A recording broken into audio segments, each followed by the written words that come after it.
Hello everyone, welcome to my YouTube channel. इस video में हम बात करने वाले हैं एचपीपीडब्ल्यूडी में जेडीएम की वैकेंसी के बारे में। जेडीएम यानी जूनियर ड्राफ्ट्समैन। तो जैसा कि मैंने आपको बताया था कि जेडीएम की जो वो 30 पोस्ट डायरेक्ट रिक्रूटमेंट की कैबिनेट से अप्रूव हो चुकी हैं। तो इसमें जो है वो 10 पोस्ट जो था वो बैच वाइज थी, क्योंकि पीडब्ल्यूडी में आपने देखा होगा कि चाहे जेई का केस हो, चाहे वर्क इंस्पेक्टर का हो या फिर जेडीएम का हो, तो यहाँ पे जो डायरेक्ट रिक्रूटमेंट होती है तो बैच वाइज भर्ती भी डायरेक्ट रिक्रूटमेंट में आती है। तो यहाँ पे 10 पोस्ट जो है वो आपको बैच वाइज फिल होती हुई दिखेंगी। तो इसके बाद जो 20 पोस्ट बचती हैं उसमें से टेस्ट के थ्रू आपको वैकेंसी देखने को मिलेगी और वो आपको इलेक्शन के बाद देखने को मिलेगी।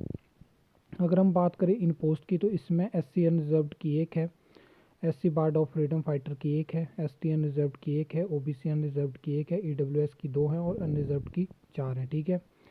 और तो शुरू में 2 साल का कॉन्ट्रैक्ट होगा और वैसे ही रेगुलर किया जाएगा।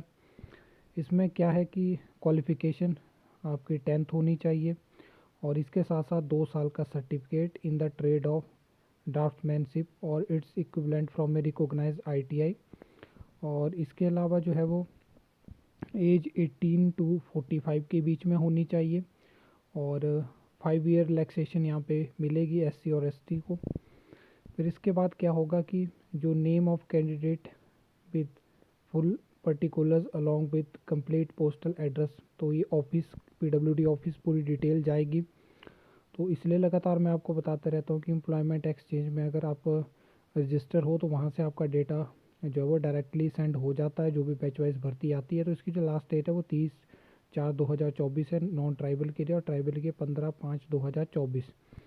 तो इसके बाद जो भी नाम वहाँ पे पहुँचेंगे तो उनको कंसिडर नहीं किया जाएगा और डिपार्टमेंट किसी भी चीज़ के लिए रिस्पॉन्सिबल नहीं है। अगर कोई कैंडिडेट कंसिडर नहीं होता है या उसको स्पॉन्सर नहीं करा जाता है एम्प्लॉयमेंट एक्सचेंज से किसी रीज़न की वजह से, the department will not be responsible और आंसरेबल टू द कैंडिडेट और employment exchange for no fault on the part of this department. ठीक है।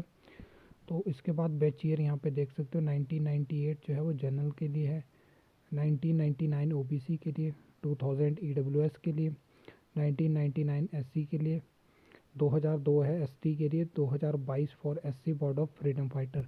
तो इसमें क्या होगा कि टोटल ओवरऑल लिस्ट जाएगी और फिर वो पहुंचेगी पीडब्ल्यूडी के वहाँ ऑफिस में। फिर एक लिस्ट जनरेट होगी जो कि आपको यहीं वेबसाइट पे देखने को मिलेगी, पीडब्ल्यूडी की ऑफिशियल वेबसाइट पे। उसमें कैंडिडेट के नाम होंगे जो कि स्पॉन्सर किए जाएंगे।